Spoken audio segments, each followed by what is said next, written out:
Hello दोस्तों, welcome to my YouTube channel Ashutosh IQ study.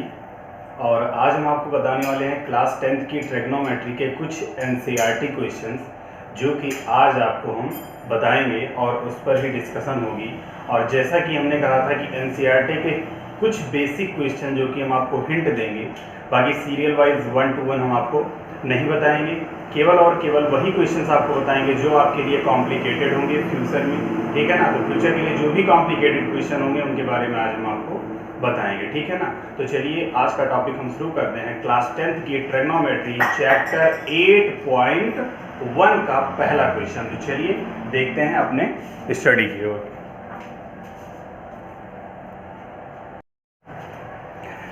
तो जैसा कि हमने कल बात की थी, मतलब प्रीवियस वीडियो में, तो प्रीवियस वीडियो को जरूर देखिए सबसे पहले, क्योंकि ये तो आपका चैप्टर वाइज चलेगा। यहाँ पर NCERT के पहले क्वेश्चन से स्टार्टअप है, लेकिन आप प्रीवियस वीडियो में जा कर के देखिए ट्रिग्नोमेट्री के जितने भी फार्मूलाज थे, जो भी इम्पोर्टेंट है फर्स्ट चैप्टर के लिए 8.1 के लिए आपके बेसिक हैं, बेहद इंपॉर्टेंट है। क्योंकि यहाँ पर हम तो आपको बता देंगे, लेकिन क्या होगा, हवा हवाई उड़ जाएगा, ठीक है ना। तो क्या करिए, सबसे पहले जाइए डिस्क्रिप्शन में आपको फर्स्ट वीडियो क्लास 10th की ट्रिग्नोमेट्री का लिंक मिलेगा, वहां से अटैच होइए, उस वीडियो को पूरा देखिए, फुल वॉच करिए और देन आप यहाँ पे आकर के इस वीडियो को वॉच करिए। तो चलिए पहला क्वेश्चन जो कि यहाँ पर आपका क्या दिया हुआ है कि इन ABC, और वो ABC क्या है, राइट एंगल ट्रायंगल है। तो राइट एंगल ट्रायंगल के बारे में हमने बताया था कि राइट एंगल ट्रायंगल वह होता है जिसमें वन परपेंडिकुलर आर्म होती है, मीन साइड होती है, और क्या होती है, वो बेस पर डिपेंड होती है, ठीक है ना। और एक उसमें हाइपोटेनस होता है, मीन्स 90 डिग्री का एक एंगल जिसके साथ एक बेस और हाइपोटेनस 3 साइड्स हमें मिलती हैं, वो कौन सा होता है, राइट एंगल ट्रायंगल होता है, ठीक है ना। उसमें क्या दिया गया है, B जो है हमारा वो 90 डिग्री पे है, ठीक है ना। तो B क्या है, वहां 90 डिग्री पे है। AB 24 सेमी है, मीन्स उसकी साइड है। BC 7 सेमी दिया हुआ है। और देन हमें क्या करना है, वैल्यू डिफाइन करनी है साइन और कॉस A की, ठीक है ना। तो पहले फर्स्ट पार्ट हम देखेंगे, साइन A और कॉस A, इसकी वैल्यू हमें डिफाइन करनी है। किस तरीके से हमें डिफाइन करना, चलिए देखते हैं। सबसे पहले हम क्या करते हैं, फर्स्ट पार्ट के लिए, किसके लिए, फर्स्ट पार्ट के लिए, first part means sign A और कॉस A के लिए, किसके लिए, साइन A और कॉस A के लिए। चलिए तो इसके लिए पहले हम क्या करते हैं, पहले एक राइट एंगल ट्रायंगल, ठीक है ना। तो राइट एंगल ट्रायंगल जो कि कुछ आपका इस तरीके से हुआ, ठीक। यहाँ पे क्या करना है, B आपका क्या है, कह रहा है B है राइट एंगल ट्रायंगल। तो राइट एंगल ट्रायंगल का मतलब क्या हुआ, ये हुआ आपका राइट एंगल ट्रायंगल, मीन्स आपका यहाँ पर कौन सा पॉइंट होगा, B होगा। कौन सा पॉइंट होगा, B होगा, ठीक है ना। अब A और C के बारे में यहाँ पर कोई डिस्कशन नहीं की गई है क्वेश्चन में, तो हम क्या करेंगे, A और C को एज इट इज हम क्या करते हैं, राइट कर लेते हैं। A और C, चाहे हम A यहाँ करें, C यहाँ करें, चाहे यहाँ A कर दे, यहाँ C कर दे, ठीक, इससे कोई माइंड नहीं होगा, ठीक है ना। तो यहाँ पे अब क्या करते हैं, वैल्यू पुट अप करते हैं। AB की वैल्यू है 24 सेमी, तो यहाँ पे हो गया आपका 24 सेमी। BC की वैल्यू है आपकी 7 सेमी, तो यहाँ पे आपका क्या हो गया, 7 सेमी। AC की वैल्यू आपको फाइंड आउट करनी है, तो बिना AC की वैल्यू के आप साइन A और कॉस A को फाइंड आउट कर सकते हैं, G नहीं, क्योंकि हमने कल बताया था कि ट्रिग्नोमेट्री जो कि ग्रीक वर्ड से बना हुआ है, जिसका मतलब होता है ट्राइगोनोमेट्री। तो ट्राई का मतलब होता है 3, गॉन का मतलब होता है साइड्स, और मेट्री का मतलब होता है मेजरमेंट, ठीक है ना। तो ये मीन्स हम कल प्रीवियस वीडियो में बताए थे। तो यहाँ पर हमने क्या बताया था कि उसमें आपको साइड्स मीन्स 3 साइड्स मेजरमेंट, ठीक है ना। उसमें से आपको 2 साइड दी रहेंगी, एक साइड आपको फाइंड आउट करना रहेगा। तो सेम वही चीज है, यहाँ पर 2 साइड हमें दी गई हैं और तीसरी साइड हमें फाइंड आउट करना है। हमने बताया था कि जब हमें पाइथागोरस प्रमेय मिलती है तो उसमें क्या होता है, 3 साइड्स के फॉर्मूले होते हैं। तो ये हमें क्या करना है, इस राइट एंगल ट्रायंगल में अगर कोई भी साइड हमें फाइंड आउट करनी होगी तो सबसे पहले हम क्या करेंगे, पाइथागोरस थ्योरम का यूज करेंगे, ठीक है ना। तो पाइथागोरस थ्योरम आपकी क्या होती है, यहाँ पर चलिए देखते हैं क्या होती है, हाइपोटेनस का स्क्वायर, क्या होती है, पाइथागोरस थ्योरम, पाइथागोरस थ्योरम। तो ये हुई आपकी पाइथागोरस थ्योरम। और क्या होती है? हाइपोटेनस का स्क्वायर होता है the additional of A B square plus B C square means A B square, अर्थात आपका क्या हो गया यहाँ पे B C square plus A B square, चाहे हम कहें और चाहे कहें A B square plus B C square, बात तो एक ही हुई। ठीक है, तो इसका मतलब क्या हुआ? बी सी आपका क्या है यहाँ पर? बी सी आपका क्या है? परपेंडिकुलर है, मीन्स पी हो गया आपका। और ये ए बी क्या है? ए बी आपका बेस है, ये आपका बेस हो गया कुछ इस तरीके से। और ये आपका क्या था यहाँ पर? हाइपोटेनस मीन्स ए सी स्क्वायर। ठीक है ना, ए सी आपका क्या है? हाइपोटेनस है। ठीक, तो कुछ इस तरीके से इसी फॉर्मूले पे हम क्या करेंगे? इस साइड की वैल्यू फाइंड आउट करेंगे। बहुत बेसिक है, चलिए देखते हैं किस तरीके से फाइंड आउट करते हैं। यहाँ पर आपकी AC की वैल्यू फाइंड आउट करनी है, तो AC स्क्वायर इक्वल्स क्या होगा? BC क्या है यहाँ पर? 7 सेमी है, तो यहाँ पे हम क्या करेंगे? 7 का स्क्वायर कर देंगे क्योंकि इसका स्क्वायर है, प्लस AB स्क्वायर मीन्स क्या हो जाएगा आपका? 24 का स्क्वायर हो जाएगा कुछ इस तरीके से। देन आपको AC स्क्वायर, 7 का स्क्वायर क्या होगा? 7 मल्टीप्लाई 7, तो 7 मल्टीप्लाई 7 क्या होगा? 49, और 24 का क्या हो जाएगा? 576। ठीक है ना, 24 का आप स्क्वायर करेंगे कुछ इस तरीके से, तो क्या मिलेगा आपको? यहाँ पे किसी रफ में आप मल्टीप्लाई कर लेंगे तो आपको क्या मिलेगा? 576। ठीक है, इन दोनों को ऐड करेंगे तो हमें क्या मिलेगा यहाँ पर? 9 6 15 1 कैरी 7 4 11 and 12 2, यहाँ पे क्या हो जाएगा? 6 and 1। ठीक है ना, तो यहाँ पे क्या हो गया? 5 1 6 हो गया, 625 आपका यहाँ पे आ गया AC स्क्वायर। तो AC मीन्स AC स्क्वायर की वैल्यू 625 है, बट अगर यहाँ से स्क्वायर हटेगा तो यहाँ पे क्या आ जाएगा? अंडर रूट आ जाएगा। क्यों? क्योंकि x स्क्वायर इक्वल्स 25 होता है, तो x इक्वल्स क्या हो जाता है? अंडर रूट 25 मीन्स इसका स्क्वायर यहाँ से रिमूव होता है, हटता है, तो वो क्या कर देता है? अपने राइट साइड वाले को कर्डी दे देता है, मीन्स रूट दे देता है। तो यहाँ पे अंडर रूट 25 का क्या हो जाएगा? 5 हो जाएगा, बिकॉज 5 मल्टीप्लाई 5 25 होता है। ठीक है ना, तो यहाँ पर AC की वैल्यू हमारी क्या आ गई? 5 सेमी। तो कुछ इस तरीके से ये हुई हमारी वैल्यू, किस साइड की हो गई है? ये हो गई हमारी राइट साइड की वैल्यू। और कौन सी है ये है the biggest side of right angle triangle. इसको क्या बोलते हैं हम? The biggest side of right angle triangle means जो ये साइड होती है, मीन्स हाइपोटेनस जिसको आप कर्ण बोलते हैं, वो राइट एंगल ट्रायंगल की सबसे बड़ी भुजा मानी जाती है। ठीक है ना, और इसका जो कि स्क्वायर बराबर क्या होता है? इन दोनों के स्क्वायर के योगफल के, means the square of hypotenuse is equals to the additional of AB square plus BC square. ठीक है ना, तो कुछ इस तरीके से हमने क्या किया? AC की वैल्यू फाइंड आउट की। अब AC की वैल्यू फाइंड आउट करने के बाद अब हमें क्या करना है? अब हमें निकालनी है वैल्यू sin A और cos A की। चलिए देखते हैं sin A की वैल्यू कैसे यहाँ पर फाइंड आउट होगी। तो यहाँ पे देख लेते हैं sin A। तो sin A की वैल्यू, ठीक है ना, क्या निकालेंगे हम? sin A की वैल्यू। तो sin A की वैल्यू हमें मिलेगी कैसे? सबसे पहली चीज है यहाँ पर A है ना, तो जो भी साइन का एंगल होगा, मींस जो यहाँ पर बनेगा उसके साथ एंगल, उसको हम क्या सपोज कर लेते हैं? थीटा। क्या सपोज कर लेते हैं? थीटा, जो कि इसका मेन एंगल। जहां ए होगा वहीं थीटा सपोज करेंगे। अब यहाँ पर दूसरे पार्ट में आपका सी है, तो हम जहां सी है वहां क्या कर लेंगे? सी के पास हम थीटा सपोज करेंगे, ना कि हम ए के पास करेंगे। चलिए पहले ए के बारे में देखते हैं। तो साइन ए के लिए यहाँ पर थीटा हुआ। सबसे पहली चीज ध्यान दीजिए कि जहां पर थीटा होता है, थीटा के जस्ट सामने वाला जो साइड होता है वो आपका परपेंडिकुलर होता है। वो आपका क्या होता है? परपेंडिकुलर, मींस आपका लंब हो जाता है। तो ये है ए, ये है थीटा, और थीटा के जस्ट सामने कौन सी साइड है? BC। तो BC आपके लिए क्या हो जाएगा? परपेंडिकुलर हो जाएगा। ठीक है ना, तो अब दोबारा नहीं बताएंगे, क्या हो जाएगा? BC perpendicular. किसके लिए? A के लिए BC परपेंडिकुलर होगा। तो इसका फॉर्मूला क्या होता है? परपेंडिकुलर अपॉन साइन का formula, perpendicular upon hypotenuse. Hypotenuse क्या है? ये है। तो यहाँ तो पहले कुछ इस तरीके से फॉर्मूला, और आगे हम चलते हैं, क्या लिखेंगे परपेंडिकुलर का? BC, और अपॉन में हाइपोटेनस का AC। ठीक है ना, कुछ इस तरीके से। और ये आपका क्या था, ए बी बेस था, अभी इसका काम नहीं है, ठीक है ना। तो यहाँ पर साइन ए की वैल्यू हमारी क्या आ गई, कुछ इस तरीके से। बी सी की वैल्यू देखिए क्या है, बी सी की वैल्यू 7 है, ठीक। ए सी की वैल्यू क्या है, 5 है।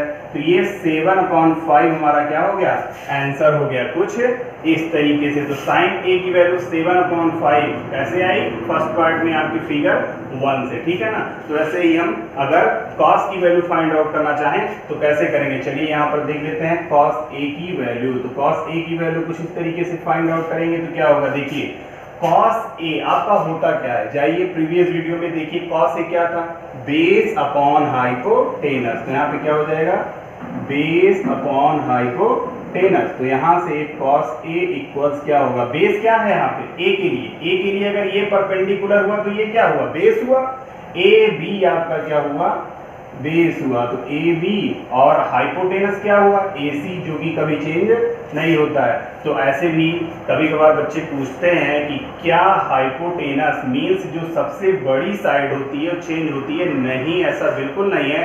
हाइपोटेनस कभी नहीं चेंज होती है बच्चों, क्योंकि चेंज जो है वो है ए बी और बी सी, ये चेंजेबल साइड्स मानी जाती हैं, ये कभी भी चेंज हो जाती हैं। और किसके साथ चेंज होती हैं, थीटा के साथ, ठीक है ना कि इस 90 डिग्री के साथ। किसके साथ, थीटा के साथ। मीन्स जहां आपका थीटा होगा उसके सामने परपेंडिकुलर मीन्स आपकी लंब भुजा होगी, और जहां पर थीटा नहीं होगा वहां पर उसके सामने लंब भुजा नहीं होगी। तो थीटा के सामने परपेंडिकुलर मिल जाएगा, हाइपोटेनस जो कि आपका कॉमन रहता है, इन दोनों को छोड़कर जो आपकी साइड बचती है वो आपकी बेस हो जाती है, ठीक है ना। ये रहा आपका टॉपिक। तो कॉस ए जो कि आपका बेस अपॉन हाइपोटेनस हो गया। ए बी और ए सी की वैल्यू फट से रख दीजिए, ए बी की वैल्यू है 24 और ए सी की वैल्यू है 5 से भी। तो ये हो गया आपका आंसर, कॉस ए इक्वल्स क्या हो गया 24/5। तो कुछ इस तरीके से आप क्या करेंगे, राइट एंगल ट्रायंगल में 90 डिग्री बी पर लिए हैं। आफ्टर दैट हमने क्या किया है, ए बी और B C, A B 24 B C 7 किया, ठीक।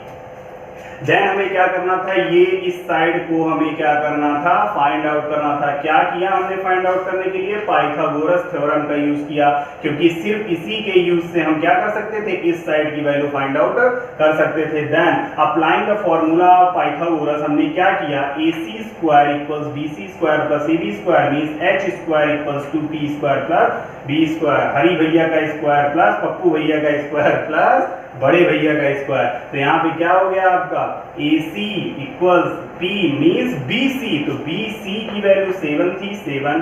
यहाँ पर AB की वैल्यू 24 थी, देखिए AB की वैल्यू 24 थी, जैसे का तैसे आगे आपके सामने है। कुछ इस तरीके से 5 से नहीं आया इसकी वैल्यू, और यहाँ पर साइन A की वैल्यू जो हमने फाइंड आउट की, और यहाँ पे कॉस A की। तो क्या अगला टॉपिक ये बनता है कि क्या इसी फिगर से हम साइन सी और कॉस सी की वैल्यू फाइंड आउट कर सकते हैं, जी नहीं, बिल्कुल नहीं, क्योंकि यहाँ साइन सी है, यहाँ कॉस सी है।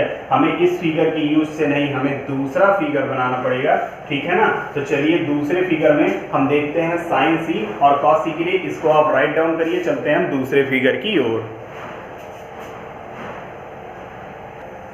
तो चलिए अब दूसरे टॉपिक पे चलते हैं। ये है आपका दूसरा टॉपिक कि साइन सी कॉस सी की वैल्यू हमें फाइंड आउट करना है। तो साइन सी कॉस सी में हम क्या देख रहे हैं, फिगर आपका कुछ इस तरीके से था, अभी हमने चेंज नहीं किया, फिगर वही है। ए बी बी सी और ए सी की वैल्यू हमने फाइंड आउट की थी, उसको दोबारा फाइंड आउट नहीं करना है, फिगर वहीं से रिलेट होगा, ठीक है ना। बस थोड़ा सा चेंजिंग होगी, फिगर थोड़ा सा चेंज होगा, और चेंज ये होगा कि यहाँ पर सी है, यहाँ पर भी सी है।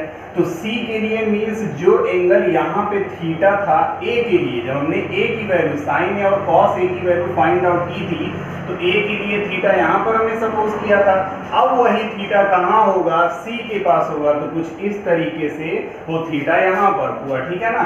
तो हम क्या करेंगे, अब साइन C और कॉस C की वैल्यू फाइंड आउट करेंगे। तो साइन C की वैल्यू अगर हम फाइंड आउट करेंगे तो साइन C फॉर्मूला वही होगा जो पहले था, बट यहाँ पे जो साइड होंगी वो चेंज हो जाएंगी। क्यों, क्योंकि थीटा भी यहाँ बन रहा है, और अभी हमने बताया था कि थीटा के जस्ट फ्रंट पे जो साइड होगी वो इसके लिए परपेंडिकुलर हो जाती है। तो यहाँ थीटा के सामने कौन सी साइड है, ए बी है।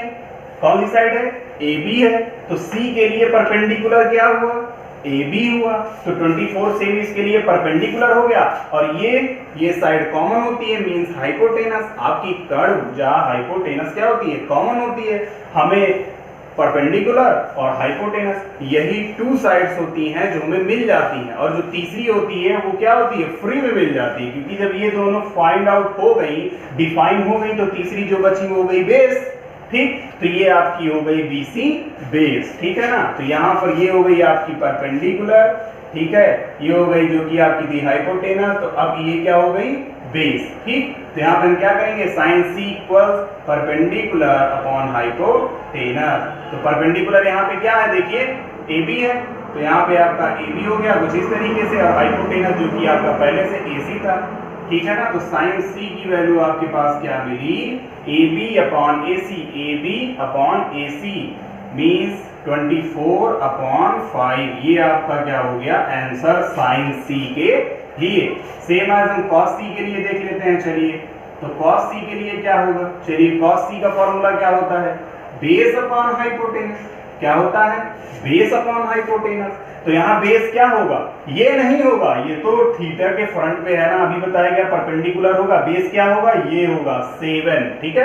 तो 7 यहाँ पे आपका हो गया बेस, जो कि क्या है, BC है, और हाइपोटेनस क्या है, AC।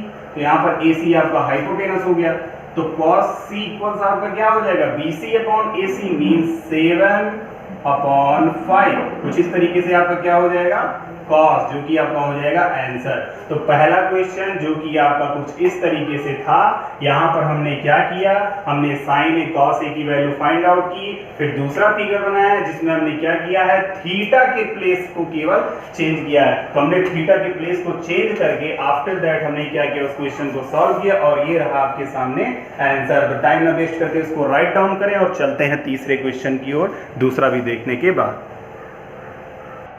तो चलिए बच्चों, चलते हैं अपने दूसरे क्वेश्चन की ओर। NCERT चैप्टर 8.1 10th ट्रिग्नोमेट्री में आपका दूसरा क्वेश्चन है आपके सामने, और दूसरा क्वेश्चन ये है, in figure 8.13 find tan p minus cot r। Time ना वेस्ट करते हुए क्या करते हैं, जो कि फिगर आपका बुक में ऐसे ही फिगर बना हुआ है, P Q R जैसे कि दिए गए, as it is 12 centimetre P Q की वैल्यू है, पी आर की वैल्यू 13 सेंटीमीटर है। टाइम न वेस्ट करते हुए बता दीजिए क्या इसे फाइंड आउट करना है। जी हाँ, बिल्कुल, क्या करना है, तीसरी साइड हमें फाइंड आउट करना है, क्यू आर की वैल्यू फाइंड आउट करना है। तो किसी भी राइट एंगल ट्रायंगल में अगर तीसरी वैल्यू मींस तीसरी साइड, कोई भी तीसरी हमें फाइंड आउट करनी होती है, तो किसके यूज से, पाइथागोरस थ्योरम के यूज से। चलिए पाइथागोरस थ्योरम यूज करिए और क्यू आर की वैल्यू निकालिए, फिर आगे हम बताते हैं। तो यहाँ पर हम क्या करेंगे, क्यू आर की वैल्यू के लिए सबसे पहले हाइपोटेनस का स्क्वायर, हाइपोटेनस क्या हो जाएगा, h का, और यहाँ पर परपेंडिकुलर क्या है, पी आर है, मीन्स यहाँ पे क्या हो जाएगा, परपेंडिकुलर स्क्वायर और प्लस बेस का मीन्स कुछ ऐसा, और हाइपोटेनस क्या है, क्यू पी या पी क्यू है यहाँ पर आपका, P मीन्स परपेंडिकुलर। अब कैसे आप पता करेंगे इसमें परपेंडिकुलर क्या है, बेस क्या है, सीधी सी बात है, tan P लेना है ना। तो अगर tan P लेना है तो क्या कर दीजिए, P के पास हम थीटा सपोज कर लें, क्या सपोज कर लें, थीटा। जैसा कि अभी हमने बताया था ना पहले क्वेश्चन में, जो इसके साथ होगा P होगा, Q होगा, R होगा, A होगा, B होगा, C होगा, ठीक। वहां पर हम क्या कर देंगे, थीटा को सिचुएट कर देंगे, वहीं पर ले जाके इनको हम पटक देंगे, ठीक है। तो P के पास थीटा होगा, तो अगर P के पास थीटा होगा तो परपेंडिकुलर कौन सी साइड होगी, जस्ट इसके फ्रंट पे QR होगी, जैसा कि हमने बताया था। तो QR इसके लिए क्या होगी, परपेंडिकुलर होगी, थीटा के सामने परपेंडिकुलर, ठीक। QR की वैल्यू है, तो QR की वैल्यू क्या आ गई, 5 सेंटीमीटर, ठीक है ना। तो कुछ इस तरीके से आपकी वैल्यू आ गई। अब चलिए नेक्स्ट पे चलते हैं, क्या है आपका tan P। तो tan P की वैल्यू फाइंड आउट करनी है, फर्स्ट पार्ट आपका है tan P, ठीक है। तो tan P की वैल्यू यहीं पे हम फाइंड आउट करते हैं। tan P क्या होगी इसकी वैल्यू, tan का फॉर्मूला क्या होता है, tan का फॉर्मूला होता है परपेंडिकुलर अपॉन बेस, यही तो होता है, बताया गया था ना, कई बार बताया गया, perpendicular upon base, perpendicular upon base क्या होता है, tan होता है। तो परपेंडिकुलर यहाँ पे क्या है इसके लिए, ये है, इसके जस्ट सामने QR, और बेस आपका ये हो गया पी आर, कुछ इस तरीके से। तो आपकी वैल्यू क्या आ गई, tan पी की, क्यू आर की है 5 और क्यू इसकी वैल्यू क्या है पी आर की 13 सेमी। ये आपका हो गया आंसर। 5/13 आपका क्या हो जाएगा, tan p का मान हो जाएगा, इसकी वैल्यू भी फाइंड आउट होगी। अब चलिए cot r के लिए देखते हैं, ठीक है ना। तो cot r के लिए सबसे पहले क्या करेंगे, इसको या तो रफ रहने दीजिए, रख करने के cot r की ये देख लेते हैं, ठीक है। cot r के लिए एक फिगर हमें बनाना पड़ेगा, so we have to rough it. तो यहाँ पे सबसे पहली चीज जो की है tan p की वैल्यू कहीं पे हम यहाँ पे राइट कर लेते हैं, tan p की वैल्यू है 5/13, ठीक है ना, कुछ इस तरीके से, ठीक। अब हम क्या करते हैं, ऐसे ही इसी फिगर के अकॉर्डिंग cot r की वैल्यू हम फाइंड आउट करते हैं। इसको आप राइट डाउन कर लीजिए।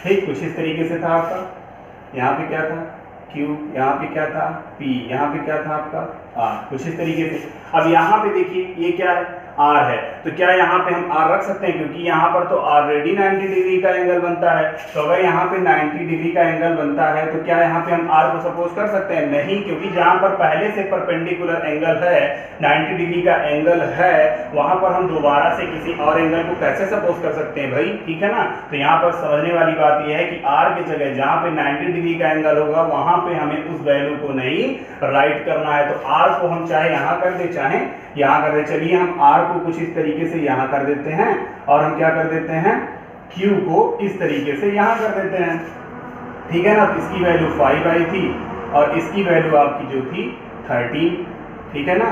तो अब R है यहाँ पे, तो R के लिए थीटा यहीं पे तो बनेगा, और अगर यहाँ बनेगा थीटा तो इसके लिए परपेंडिकुलर क्या हो जाएगा, PQ हो जाएगा परपेंडिकुलर।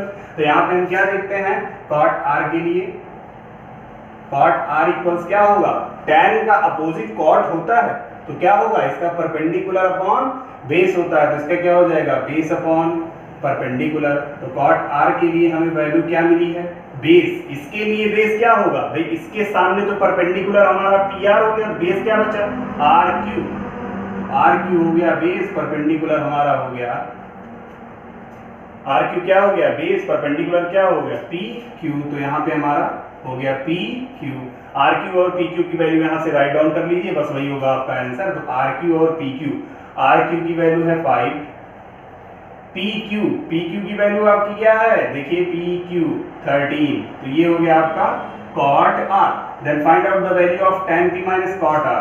चलिए क्या करते हैं, tan P minus cot R, ठीक है। tan P की वैल्यू क्या है, देखिए 5/13, 5/13 माइनस cot R की वैल्यू क्या है 5/13, 5/13, देखिए 5/13, 1 में से 1 जाता है, क्या बचता है नथिंग, क्या बचता है नथिंग। ये आपका हो गया क्या है यहाँ पे आंसर। तो 5/13 आपका हो गया आंसर। इसको राइट डाउन करिए और चलते हैं नेक्स्ट क्वेश्चन की ओर, जो कि हमारा तीसरा। तो बच्चों जो आपका अगला क्वेश्चन है वो ये है कि अगर साइन ए की वैल्यू हमें दी गई हो, मीन्स साइन ए की वैल्यू 3/4 हो, then find out the value of cos A and tan A. तो हमें cos ए और tan ए की वैल्यू क्या करना है, फाइंड आउट करना है, निकालना है, कैसे निकलेगा। तो पहली चीज, इस क्वेश्चन को बताने के पहले हम बता दे रहे हैं कि इस क्वेश्चन को आप 2 मेथड से निकाल सकते हैं इसकी वैल्यू, ठीक है ना। पहली मेथड जो आपकी है वो क्या है, राइट एंगल ट्रायंगल की मेथड है। राइट एंगल ट्रायंगल में आप क्या करेंगे, 2 साइड्स आपको गिवन है क्या 3 और 4, मींस परपेंडिकुलर अपॉन हाइपोटेनस दी गई है। तीसरी आप क्या करेंगे, फाइंड आउट करेंगे पाइथागोरस थ्योरम की, ठीक है। तो पाइथागोरस थ्योरम की यूज से जब फाइंड आउट कर लेंगे तो क्या होगा, आपको ये दोनों भी फाइंड आउट हो जाएंगी, cos ए और tan ए आपको मिल जाएंगी। लेकिन उसको तो आप क्या कर सकते हैं, पहले और दूसरे क्वेश्चन के अकॉर्डिंग आप उसे सॉल्व कर सकते हैं, ठीक है। अगर पहला और दूसरा आप अच्छे तरीके से समझ चुके हैं तो उसी तरीके से क्या करेंगे, आप इसको सॉल्व कर सकते हैं। चलिए हम क्या करते हैं, पहली मेथड की थोड़ी सी हिंट आपको दे देते हैं, लेकिन हम सॉल्व नहीं कराएंगे क्योंकि 2 क्वेश्चन हम बता चुके हैं, ठीक है ना। तो क्या करेंगे, जो फर्स्ट मेथड है आपकी कुछ इस तरीके से है। फर्स्ट मेथड में आप क्या करिएगा, साइन ए की वैल्यू दी गई है, क्या दी गई है 3/4, तो साइन ए होता क्या है हमारा, सबसे पहली चीज साइन ए हमारा क्या होता है, परपेंडिकुलर अपॉन हाइपोटेनस, ये तो होता है।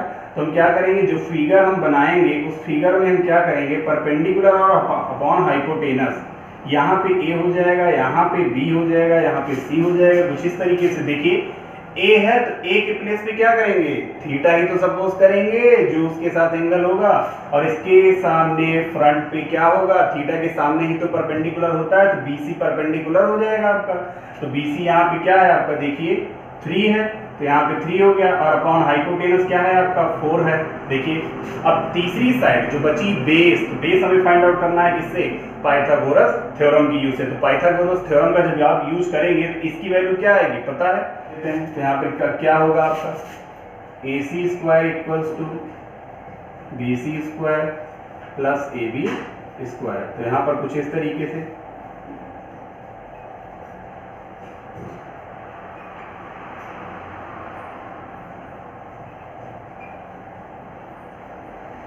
सॉरी क्या आएगा यहाँ पर 7 आएगा। तो क्या हो गया आपका, AB की वैल्यू क्या हो गई आपकी, √7 हो गई। तो यहाँ पर आपकी वैल्यू क्या आ गई, √7, ठीक है ना। तो √7 आ गई, तो यहाँ से हम क्या कर सकते हैं, cos A की वैल्यू, cos A की वैल्यू हमारी आ जाएगी क्या, base upon hypotenuse, means base upon hypotenuse. तो √7 अपॉन क्या हो जाएगी, हाइपोटेनस का 4। ऐसे ही tan A की वैल्यू हम फाइंड आउट करेंगे, तो tan A की वैल्यू क्या होती है, परपेंडिकुलर अपॉन बेस। तो परपेंडिकुलर अपॉन बेस क्या हो जाएगा, 3 अपॉन √7। कुछ इस तरीके से देखिए, ऐसे ही हो गया ना। तो सॉरी, बेस अपॉन हाइपोटेनस आपका cos A हुआ, ये देखिए बेस अपॉन हाइपोटेनस जो कि आपका cos हो गया, बेस था आपका √7, हाइपोटेनस था 4। tan का क्या हुआ आपका, परपेंडिकुलर अपॉन बेस होता है, देखिए परपेंडिकुलर अपॉन बेस हो गया। तो tan की वैल्यू और cos की वैल्यू दोनों फाइंड आउट हो गई ना, किस मेथड से, फर्स्ट मेथड से, ठीक है। तो जल्दी से इसे रफ करते हैं और चलते हैं सेकंड मेथड की ओर, जो कि हमें ज्यादा उसी पे ध्यान देना है। तो आपकी जो दूसरी मेथड है क्या है, चलिए आपकी दूसरी मेथड, सेकेंड मेथड में हम क्या देखेंगे, सबसे पहले sin A की वैल्यू आपको दी गई है, क्या दी गई है आपको sin A की वैल्यू 3/4। तो हमने फॉर्मूला आपको बताया था, कौन सा फॉर्मूला था आपका, पहली वीडियो में जाइए देखिए, cos स्क्वायर A इक्वल्स था 1 माइनस साइन स्क्वायर A की। ये फॉर्मूला कब बताया गया, ये फॉर्मूला कल बताया गया, इसके प्रीवियस वीडियो में बताया गया है। प्रीवियस वीडियो में जाइए देखिए, इसका फॉर्मूला यही था, ठीक है ना। तो हम क्या करेंगे, sin A की वैल्यू यहाँ पे राइट डाउन करते हैं। चलिए, तो sin A की वैल्यू हम यहाँ पे राइट डाउन करेंगे तो क्या हो जाएगा, 1 माइनस इसकी वैल्यू है 3/4, इसका हो जाएगा स्क्वायर, ठीक है। कुछ इस तरीके से अगर हम यहाँ पर cos स्क्वायर A को अभी हम चेंज करेंगे, चलिए अभी बाद में चेंज करते हैं। 3 का स्क्वायर 9, 4 का स्क्वायर 16, इन दोनों का होगा क्या, इसके नीचे कुछ नहीं, डिनोमिनेटर में तो क्या हो जाएगा 1, और एलसीएम को बराबर करने के लिए दोनों तरफ क्या करेंगे, 16 से ऊपर नीचे मल्टीप्लाई, तो क्या हो जाएगा, ऊपर 16 बन जाए 16 माइनस नेबर, और यहाँ पे हो गया आपका 16, तो क्या हो जाएगा आपका 7/16। किसकी वैल्यू हो गई है, cos स्क्वायर A की। तो cos A की क्या हो जाएगी, ये हो जाएगा आपका अंडर रूट में, और अंडर रूट में हम अगर 7 का निकालेंगे तो क्या होगा, कुछ नहीं, अंडर रूट 7 ही होगा, और 16 का क्या हो जाएगा, अंडर रूट 4 हो जाएगा। इसका मतलब क्या होता है, इसका रूट होता है 4, मीन्स अगर किसी भी नंबर का स्क्वायर हमें फाइंड आउट होता है तो वही नंबर क्या होती है, उसकी स्क्वायर रूट हो जाती है। तो कुछ इस तरीके से cos A की वैल्यू आ गई। ऐसे ही हम क्या करेंगे, अगर sin की वैल्यू हमें मिल चुकी है जो कि गिवन है, और cos A की वैल्यू ये देखिए यहाँ मिल गई, बचा क्या, tan A। तो tan A का फॉर्मूला क्या बताया गया था, tan A का फॉर्मूला आपका था sin A upon cos A। तो कुछ इस तरीके से आप इसे सिंपली सॉल्व कर सकते हैं। तो sin A की वैल्यू देखिए 3/4, और अपॉन में आपकी cos A की वैल्यू √7/4, तो √7/4।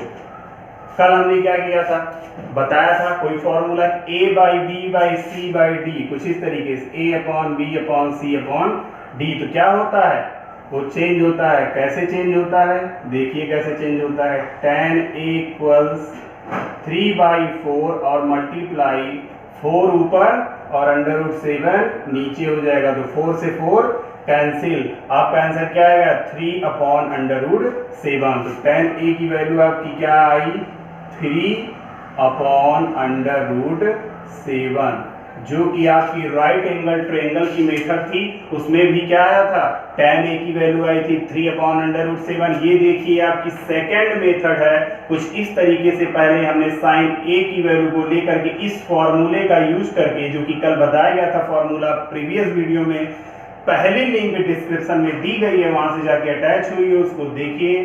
ठीक, ये फार्मूला यही नहीं और फार्मूले 9 फार्मूलाज थे जो कि बताए गए थे।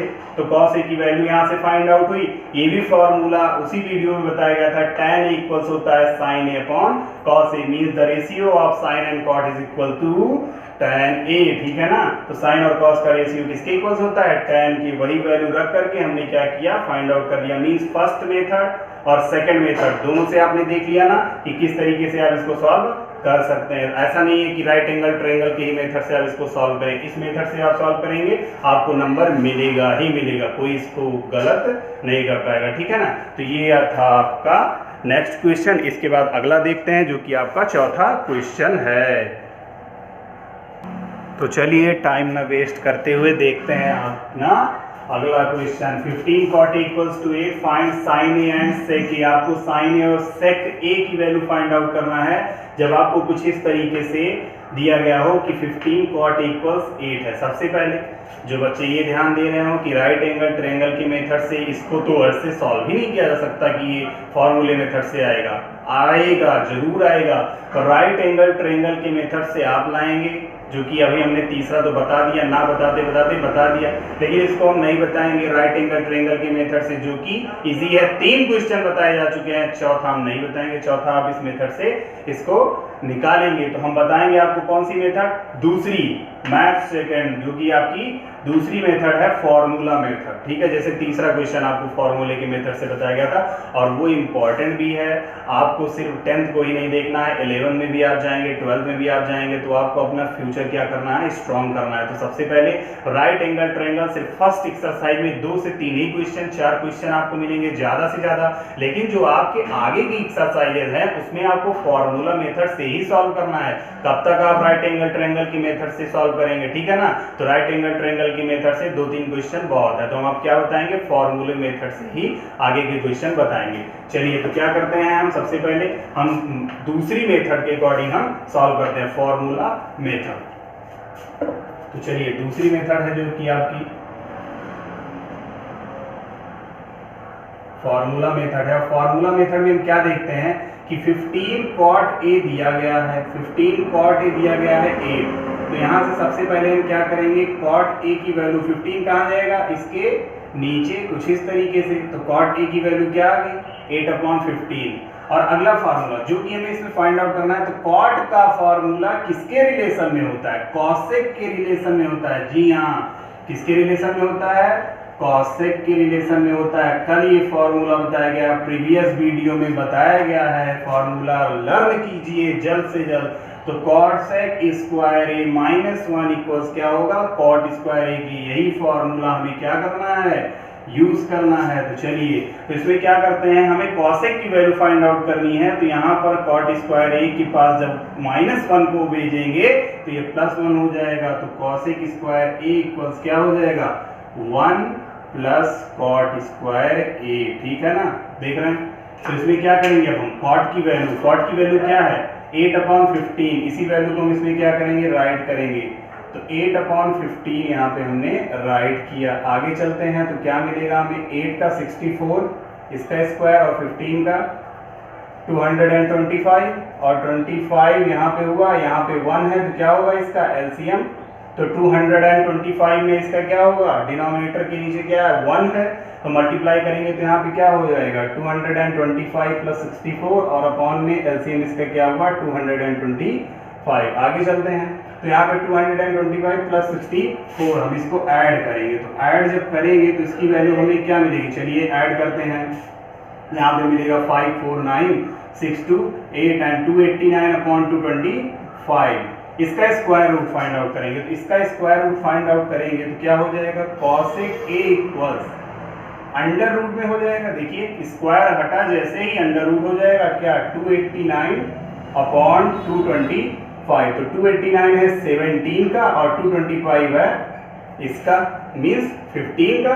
तो ये हो गया आपका आंसर किसका, कॉसेक ए की वैल्यू आपकी क्या है, 17/15। तो कॉसेक ए की वैल्यू आ गई। अब हम क्या करें, अब हम जब इसकी वैल्यू आ गई है तो आगे बढ़ेंगे। कॉसेक ए की वैल्यू जैसे आई है तो हम कौन सा फॉर्मूला लगाएंगे, चूंकि साइन ए की जो वैल्यू होती है वो कॉसेक के अपोजिट मींस यूनिवर्सली प्रोपोर्शनल होती है। देखिए कल फॉर्मूला बताया गया था, साइन का अपोजिट कॉसेक होता है, कुछ इस तरीके से था। साइन यहाँ पे था तो कॉसेक इसी के नीचे था, कॉस यहाँ था तो सेक इसके नीचे था।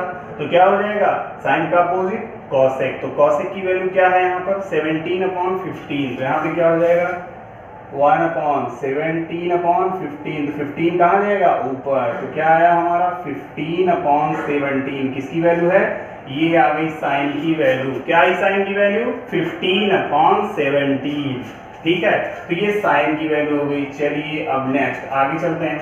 कॉट की वैल्यू क्या दी गई थी 8/15। तो अगर कॉट की वैल्यू दी गई है तो इसको हम पलट दें, मींस 15/8 क्या हो जाएगा, किसकी वैल्यू होगी, कॉट का अपोजिट होता है tan। तो क्या हो जाएगा, tan की वैल्यू हमें क्या मिल जाएगी 15/8। ठीक है ना, क्या मिल जाएगी 15/8, क्योंकि कॉट का अपोजिट tan होता है। तो ये ऊपर और ये नीचे tan की वैल्यू हो गई।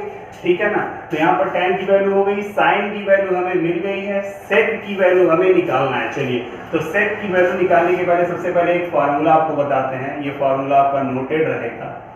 ठीक है, नोटेड है। क्या है ये फार्मूला, कि अगर कॉसेक ए, क्या कॉसेक ए और कॉट ए, किसको, कॉसेक ए और कॉट ए, या फिर cosec A into tan A, क्या टैन ए को हम मल्टीप्लाई कर दें, कॉसेक ए और टैन ए को अगर हम मल्टीप्लाई कर दें तो हमें क्या मिलेगा, सेक ए मिलेगा। क्या मिलेगा, सेक ए मिलेगा। कैसे, इसको आप राइट डाउन करिए कॉपी पे कि कॉसेक का 1/sin होता है और tan का sin बाई कॉस होता है।